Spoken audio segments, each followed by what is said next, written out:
Hare Krishna.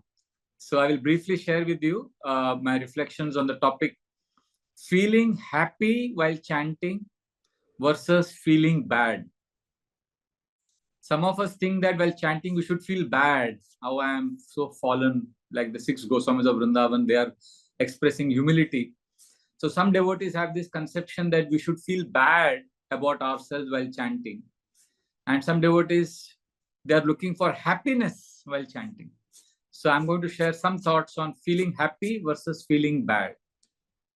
So from beginning of our childhood, we have been conditioned to believe that we are not enough.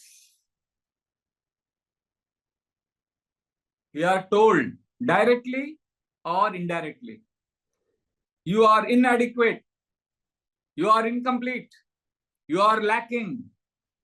So what happens as we grow up? We grow up with an inner restlessness and a belief that fulfillment lies somewhere in the future once I bridge this gap. There is a big gap, and once I bridge this gap, then I will become fulfilled. This is how we begin our life in this material body as human beings. Then one day we come to Hare Krishna movement. And what do we hear? We hear Krishna is complete. Krishna is perfect. Krishna is all fulfilling. So then we start thinking, okay, let me turn to Krishna. Krishna will fill the void. And then we start chanting. But after some years, we realize that void is not filled. I'm still feeling some incompleteness. What is the obstacle? Is Krishna not filling that hole in the heart with the complete hole? Is complete hole? No, Krishna is filling our heart. The obstacle is not Krishna's inaccessibility. That is not the obstacle. You know what is the obstacle? Our own default thinking. What is the default thinking? I am not good. Remember what I said in the beginning. I am not good enough. I am fallen. I am inadequate. I am far from the goal. So because of this thinking, even though we are with Krishna, we are not feeling fulfilled. So what happens as devotees? We chant Krishna's holy names. We engage in Krishna service. And I've seen devotees, despite doing this, we feel miserable. Devotees say, I want to become pure devotee. But we rarely stop to ask, what does that actually mean to become a pure devotee? See, if I'm chanting now, please understand this. If I'm chanting now, I am with Krishna's holy names on my tongue. Okay, I'm chanting Hare Krishna. We are going to chant and we are going to have Krishna in the tongue. So now, from here, where exactly are you trying to go? What more do you want? You are with Krishna. Do you get this? See, the moment we pick up our bead bags and the moment we start chanting, our journey has reached its destination. We are with Krishna. There is nowhere else to reach, nothing else to achieve. But practically what happens when the mind starts wandering during Japa, our inner default setting, remember what I said in the beginning, from childhood we have grown up thinking we are not good enough, right? So when chanting, when the mind wanders, our default thinking is like this. Oh no, my mind is wandering. I'm wasting time. I'm offensive. I am bad. I am not chanting well. This is the voice of a dissatisfied person. You are dissatisfied in your job. You may be dissatisfied with your finances or relationships. And now you are carrying the same discontentment in spiritual life also. We are not, how can you not be happy? You are with Krishna. We are obsessed with what we are doing with Krishna or what we want from Krishna, but we are not feeling happy that we are with Krishna while chanting. There is something else that we seem to be wanting, although we are with Krishna when we are chanting. So here is the breakthrough that I'm humbly offering. Please, we don't need to struggle anymore. When we are chanting, we are already with Krishna. This changes everything. So now, what does this practically mean? Well, practically means, remember what I said, our mind cheats us when we chant. When the mind wanders, we start saying, oh, I'm fallen, my mind is wandering, I'm not good. Okay. Now, when you realize your mind has wandered, don't condemn yourself. Instead, try this technique. Start saying, my mind was not present, but this moment I am back. Krishna, I love you. I am with you again. I'll repeat. Instead of saying I'm fallen, my mind is wandering, I'm so far away from the standard, I'm not a good devotee. Instead of saying all of this while chanting, try this. My mind is not present, but now I am back. Krishna, I love you. I am with you again. What will happen? Will the mind wander after this? What do you think? Mind will wander. Mind will not be happy with this. And then what happens? You again realize your mind is wandered. Then again, gently you come back. See, not with frustration, but with gratitude. Because the fact that you can return to Krishna is a cause for celebration.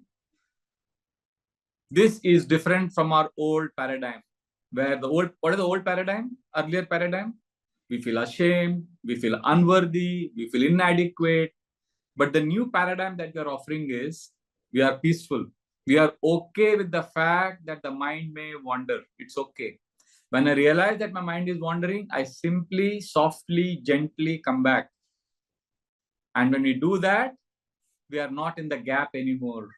We are in the gain space. We are with Krishna. I know many of you will resist this idea. How can I be happy? I'm so fallen. I'm a demon. This is what devotees say. I'm asking you a simple question. Please honestly answer.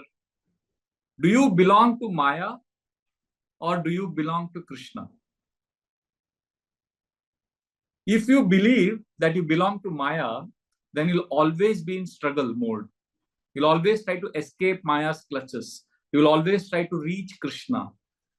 But if you deeply know that you belong to Krishna, then you won't need to struggle. You're already home. When you pick up the bead bag, you are with Krishna. The mind may wander, but I know where I belong.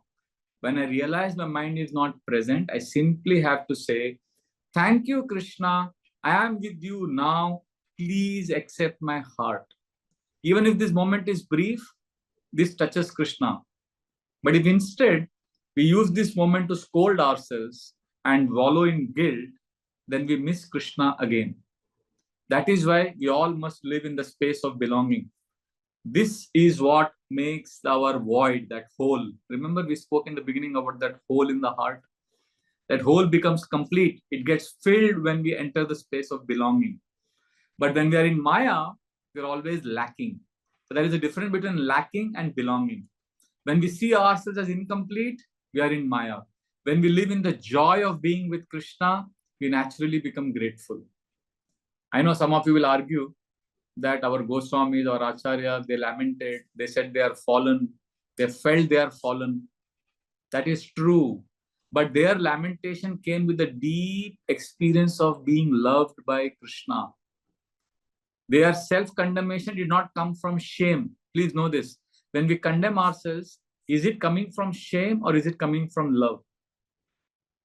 When you say you are bad, I'm a bad person, Prabhuji, is there shame or is there love in your heart?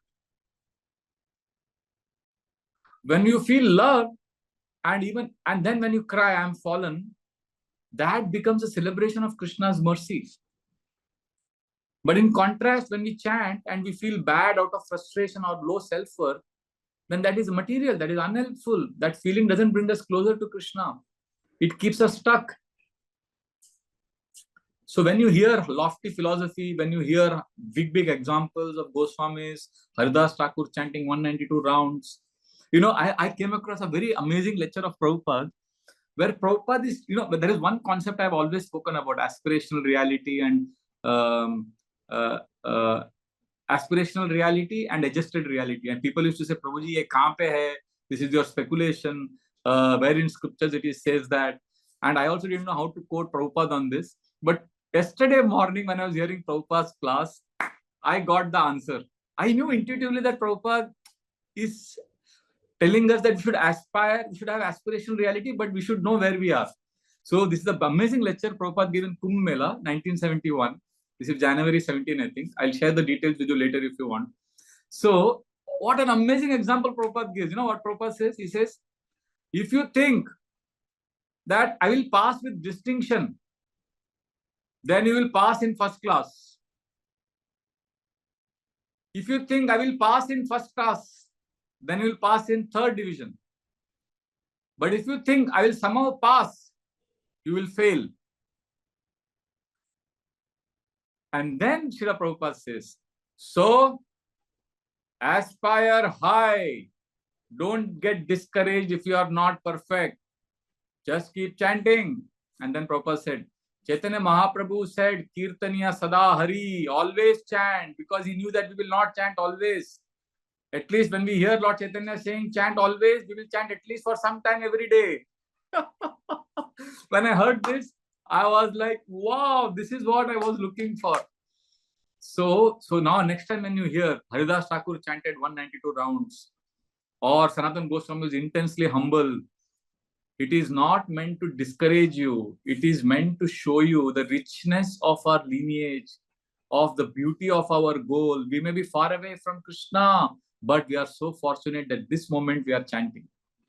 So the next time when you are chanting and the mind starts slipping, instead of criticizing yourself, instead of pushing back to chanting, just smile and return saying, Krishna, I am here again. I love you.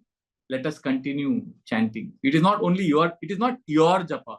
We should be it's not that it's my japa. It's our japa. There is Krishna also there. It's not only about you. So let this be our japa. Let this be our joy. So chanting the holy names, especially the Maha Mantra, is actually supposed to be blissful. You know, in the first verse of Shikshastakam, we say, Anandambudi Vardhanam Pratipadam Purnamrita Swadanam. There is a lot of happiness experience while chanting. But we have seen that devotees' experiences, they get joy in chanting, but devotees also get connection with Krishna, but there are devotees also who go through a lot of frustration, numbness, guilt. So we need to understand that this happiness in chanting, when we chant and become happy, that happiness arises because somehow the heart sometimes gets purified and the mind is a little calm. So therefore, we consciously remember Krishna's presence in the name, so we start feeling happy. And sometimes mercy flows because of attentive chanting, we feel happy. And because we feel connected to Krishna, because of humility and gratitude, we feel happy while chanting. And there are devotees who also feel bad while chanting. And this comes because they realize how inattentive they are, how distracted we are. Sometimes we also feel bad while chanting because we realize that we don't have any taste, we don't have ruchi. And we start lamenting that I'm so far away from Krishna. And some of us become overwhelmed with guilt and unworthiness because if you have carrying some unresolved anarthas. So some of us feel happy sometimes and sometimes we feel bad while chanting. Now the main point I want to share with you is it's okay. Both feelings can be auspicious depending on how you respond when you feel happy and when you feel bad. If you're feeling happy while chanting and if you start thinking, oh, I am so good, I'm chanting so nicely, look at him, he's sleeping in japa.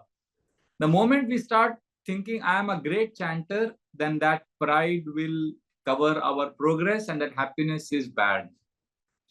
Let us say you feel sorrow while chanting, but while chanting you are feeling sad, but that if that sadness leads to hopelessness, thinking, oh, I will never be able to chant purely, I'm so bad, then that leads to self-defeating. But if you are happy while chanting and you become grateful to the holy name, that is healthy.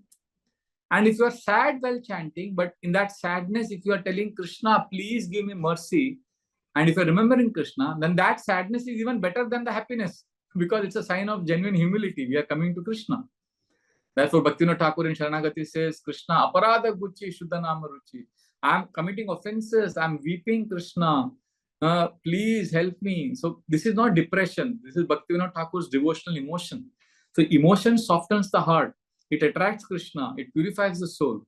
So therefore, in conclusion, I want to say, We shouldn't chase a particular feeling while chanting. Please don't chase happiness while chanting. Don't think that I'll be happy by chanting. Let us strive for sincerity. Let us try to depend on Krishna while chanting. Chanting is not a performance to feel good. It is a cry of the soul to awaken love. Whether we feel happy or whether we feel bad, we can accept it as Krishna's arrangement to purify us, to guide us, and just stay steady, prayerful. And one of the biggest shifts it happens, you see devotees who have spiritual maturity, they will stop relating Krishna consciousness as a means to become better. And they will start relating to Krishna consciousness as being with Krishna now. I'll repeat. Instead of chanting to feel better, a devotee will look at chanting as being with Krishna now. Most of us are conditioned to strive. Remember what I said in the beginning of today's class, that we are born with not being enough. We are always taught from childhood, you are not enough. There is a gap. You are inadequate. So because of that, we are conditioned to strive. We are conditioned to, we grow up chasing benchmarks, isn't it? Okay, become smarter, become holier, become purer. So when we chant also, we unconsciously turn our chanting also into another performance. Oh, I have to become better. And when the mind slips, we feel we have failed the performance and we have failed Krishna. But the best part about chanting is, Krishna is not watching to see how well you perform in Japa. Krishna is not watching to see how control your mind is. Krishna is watching to see if you are turning to him again and again with love, however small, however you slip. Are you coming back? If you're coming back, Krishna is watching this. So if you're feeling joyful while chanting, that's beautiful. But when you're chanting and you're feeling bad, even that bad feeling can be beautiful. If it's a bad feeling that takes you to surrender. But if it is leading to shame, then that is really, really bad. So there is a difference between guilt that separates us from Krishna and humility that brings us closer to Krishna. It's like this. Okay. When a child falls, some of your mothers, I can see your videos are on. Thank you. When your child falls and runs to the mother crying, does the mother say, why did you fall? Mother, she embraces the child. And Krishna is like that mother. He is not measuring, oh, how far you have walked, how controlled you are, how pure you have become. No, he is not saying how much you have advanced without failing. Krishna is rejoicing every time we turn back to him. Every time we move towards Krishna, Krishna is happy. And the deeper point is, our value in bhakti, our value is not based on how nicely you chant. See, our worth in Krishna consciousness is not that I have chanted very attentively, so I'm worthy. No. Our worth is not based on chanting. Our worth is based on who we belong to. We belong to Krishna. If we belong to Krishna, then simply coming back to Krishna is a success. In the Bhagavatam, Krishna doesn't say that pure devotee never slips. Krishna says that, in the Bhagavad Gita, Krishna says, even if my devotee commits the most abominable action, still he is saintly because he is rightly situated. Because the devotee belongs to Krishna. Krishna knows that we belong to him. That's why he doesn't reject us. So this is the conclusion. If you feel happy or if you feel bored, whether the mind is steady or whether the mind is scattered, it's okay. Your happiness can come from one realization. I am with Krishna right now. I have returned to Krishna. That's it. This moment is perfect. This now is Krishna's name. The now is this is like now I am chanting with Krishna. This now is victory. This is it. This is the chance to call out to Krishna. I know this is very subtle, but this is a very important shift in our consciousness. Please note this. We are now moving from gap, inadequacy, not enough, bad, to gain. I am with Krishna. From struggle, we are moving to surrender. From self-rejection, we are moving to self-offering. So next time you realize your mind is wandering. Now we are going to chant for, it is around 5 o'clock now in my watch. You'll chant for 10-15 minutes. I'll tell you how much we'll chant, but just Now, when we are going to chant, please remember this. The mind will wander. So when your mind wanders, instead of struggling to come back, please say this. Try this. Say, Krishna, thank you for calling me back. I am here. Let me love you now. Please accept me now. Try this. See, this is a major paradigm shift. Our problem is we are all waiting to become perfect. We think one day I become a pure devotee, then I can offer Krishna. No, you can offer right now. See, in the outside world, if you are offering something to Krishna, you have to make it good. Our Matajis are cooking in the kitchen for deities now, Sandhya Bhog offering. The Matajis can't say, okay, Krishna, I'll just put any masala, any salt, just offer to Krishna. No, they'll make it perfect. Not only they cook well, they also do the dressing very nicely. They put, that coriander leaves on top. They decorate it so nicely. The temple reconstruction is going on. We want to make beautiful temple halls so that we can offer to Krishna. So we make everything nice in the outside world. So unfortunately, we think that in the inner world also, everything has to be perfect before we offer Krishna. No, in the inner world, there's a different law. The inner world law is offer Krishna now. Even if it is horrible, offer, come to Krishna, because Krishna is Bhakta Vatsala. Vatsala means a cow which takes care of the calf. You know, when the calf is born, what the mother does, what the cow, anybody knows what the cow does when the calf is born? Have you seen that? When the calf is born, the calf is filled with all the substances from the mother's body that is covering the calf, because the calf has come out of the mother's body. And the cow doesn't reject the calf. The cow starts licking the calf with all those things, substances which are there on the cow's body. Similarly, we are like that calf. We are filled with so much kachra, so much obnoxious things in our consciousness. But if we can say with little sincerity that Krishna, I am yours. Krishna, I am bad, but I am yours. I belong to you. When we say that, Krishna, like the cow, licks, cleans. He accepts us the way we are. So let us offer Krishna now. Our lives are perfect. Our chanting is perfect, because this will change everything. So this is 5 o'clock in my watch now. I request that let us chant for the next 15 minutes till 5:15 in my watch, if all of you are okay. And then I will continue this discussion with a different topic. So what we have discussed so far today is that please know that it is not important to feel happy. The topic was feeling happy while chanting or feeling bad. Feeling happy is okay if it makes us grateful. Feeling bad is also good if we somehow surrender to Krishna. The important point is not whether we feel happy or we feel bad. The important point is, are we offering Krishna our heart now? We have to come back to Krishna now. So let us now chant with this meditation, what I've given you. I've shared 4 or 5 sutras. Please let us use them as our mind wanders now, because mind will wander while chanting. And let us use those sutras to come back to Krishna. Thank you very much. Hare Krishna. Sri Krishna Chaitanya Prabhu Nityananda Shri Advaita Gadadhar Shivasadi Gaura Bhakta Vrinda.